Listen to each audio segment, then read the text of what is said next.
नमस्कार, इन खबर में आपका स्वागत है। मैं विद्याशंकर तिवारी हूँ।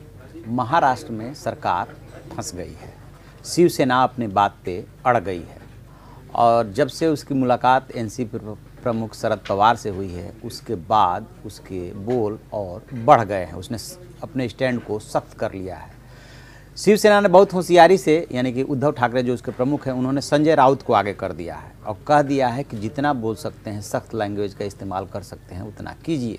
लिहाजा संजय राउत आग उगल रहे हैं, कह रहे हैं कि हम व्यापारी नहीं हैं जो कि व्यापार करेंगे कि 13 मंत्रालय ले लीजिए और 15 ले लीजिए और 17 ले लीजिए। हमें तो 50-50 का जो फार्मूला तय हुआ था उसके अनुसार सीएम पद चाहिए तो चाहिए।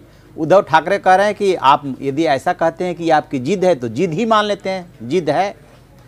इसके बाद से बीजेपी यानी कि देवेंद्र फडणवीस ने जो पत्रकारों से दिवाली मुलाकात में बातचीत की थी उसमें ये कहा था कि नहीं, ऐसी सीएम और 50-50 की बात नहीं हुई थी।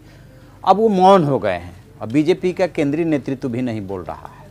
पर्दे के पीछे से बातचीत करने की कोशिश की जा रही है। लेकिन इस बीच एक जो बड़ा डेवलपमेंट हुआ वो ये हुआ कि आखिरकार बीजेपी ने एकनाथ शिंदे को क्यों बनाया विधायक दल का नेता। बनना तो चाहिए था आदित्य ठाकरे को, क्योंकि वो सीएम पद के दावेदार हैं। एकनाथ शिंदे पिछले रिजिम में भी शिवसेना विधायक दल के नेता थे। तो दरअसल बात ये आ रही है कि जो उनके राज्यसभा सदस्य संजय ने बात बोली थी बीजेपी के कि 45 शिवसेना के विधायक हमारे टच में हैं, उसी का शिवसेना ने अपने तरीके से जवाब दिया है, क्योंकि शिवसेना को इस बात की जानकारी मिली थी कि एकनाथ शिंदे के नेतृत्व में ही बीजेपी विधायकों को तोड़ने की कोशिश कर रही है। लिहाजा एकनाथ शिंदे के ही सिर पे उसने पगड़ी पहना दिया और कहा कि आप विधायक दल के नेता होंगे। और साथ में उद्धव ठाकरे ने बीजेपी वाली बात विधायक दल की बैठक में भी बोली कि ऐसे ऐसी बातें सामने आ रही है। उसके बाद से बीजेपी ने कोई दावा नहीं किया, यानी कि एकनाथ शिंदे के नेतृत्व में जो अलग होने की बातें आ रही थी उसको रोकने के लिए शिवसेना ने एकनाथ का इक्का चला। अब इस इक्के का जवाब देना है बीजेपी को, क्योंकि बीजेपी भी ये बात अपना लाइन लेंथ एक स्टैंड एकदम क्लियर कर चुकी है कि मुख्यमंत्री होगा तो उन्हीं का होगा और मुख्यमंत्री देवेंद्र फडणवीस ही होंगे। यहाँ पे अब मामला आकर के अटक गया है। 9 नवंबर तक वहाँ पे विधानसभा के जो पहली बैठक हुई थी, जो सरकार का कार्यकाल है, 9 नवंबर से पहले सरकार का गठन होना है हर हाल में, नहीं तो संवैधानिक जो क्राइसिस वहाँ पे पैदा हो जाएगी।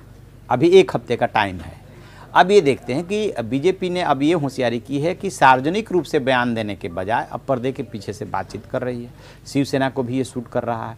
और संजय राउत ने सिर्फ इतना ही नहीं कहा, संजय राउत ने ये भी कहा, मतलब बड़बोलेपन ही इसको कहेंगे, कि 2/3 बहुमत से शिवसेना चाहे तो अपना मुख्यमंत्री बना सकती है। अब यदि शिवसेना 56, इनके एनसीपी 54, कांग्रेस 44, ये सबको जोड़ दीजिए तो भी 2/3 नहीं बन रहा है। 2/3 कैसे बनेगा जब 105 विधायक बीजेपी के पास है। लेकिन वो बोल गए क्योंकि उनको बीजेपी को दबाव में लेना है।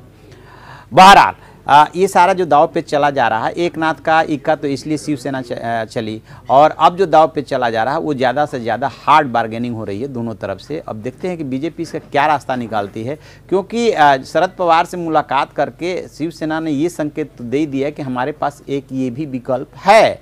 लेकिन ऐसा नहीं है कि वो विकल्प इतना आसान नहीं है कि सिर्फ एनसीपी के 54 विधायकों के सहयोग से शिवसेना सरकार नहीं बना सकती, उसे कांग्रेस का सहयोग चाहिए। और 6 निर्दलीय भी उनके साथ आ गए हैं तो भी उससे बात नहीं बन रही है। और कांग्रेस को यदि पूरे देश में राजनीति करनी है तो वो कैसे इतनी आसानी से शिवसेना को समर्थन दे देगी।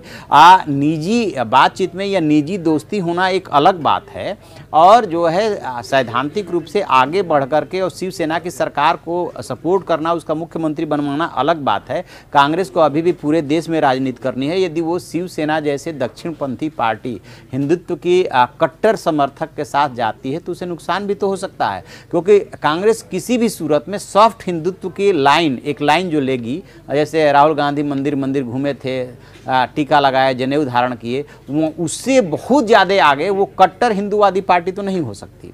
और यदि वो कट्टर हिंदूवादी पार्टी को समर्थन देकर के सरकार बनवाती है तो महाराष्ट्र से आगे पूरे देश में जो राजनीति करनी है उस पर भी प्रभाव पड़ेगा। एक दिक्कत कांग्रेस की दिक्कत है। दूसरी दिक्कत ये है कि प्रैक्टिकली यदि इसको सोचा जाए कि क्या शिवसेना के 56 विधायकों के बल पे यदि सीएम बनाया जाता है तो 5 साल तक वो सरकार चलेगी। कांग्रेस के आज तक का इतिहास यही बताता है कि जब जब उसने क्षेत्रीय या सहयोगी दलों को समर्थन दिया है तब तब उसने कभी भी 5 साल तक सरकार नहीं चलवाई है। और 5 साल तक 56 विधायकों की सरकार कभी चल भी नहीं सकती, क्योंकि बीच में जो बार्गेनिंग होने लगती है, जो राजनीतिक दलों के इंटरेस्ट आने लगते हैं, उसको लेकर के मतभेद होने लगते हैं। तो शिवसेना बेशक एनसीपी और कांग्रेस की तरफ हाथ मिलाने का इशारा करके बीजेपी को दबाव में ले रही, इसे दबाव की ही राजनीति समझा जाना चाहिए। अल्टीमेटली जो राजनीतिक पंडित हैं, जो विश्लेषक हैं, उनका मानना है कि सरकार तो बननी है बीजेपी और शिवसेना की ही। अब इस बार्गेनिंग में किसको कितना मिल जाता है, शिवसेना को कितना मिल जाता है, ये देखने वाली बात होगी। तो देखते हैं आगे क्या होता है। जो भी इसमें और अपडेट मिलेगा हम आपको बताएंगे। आप देखते रहिए हमारा डिजिटल चैनल इन खबर। Thank you. इन खबर चैनल को सब्सक्राइब करें और बेल आइकन दबाना ना भूलें।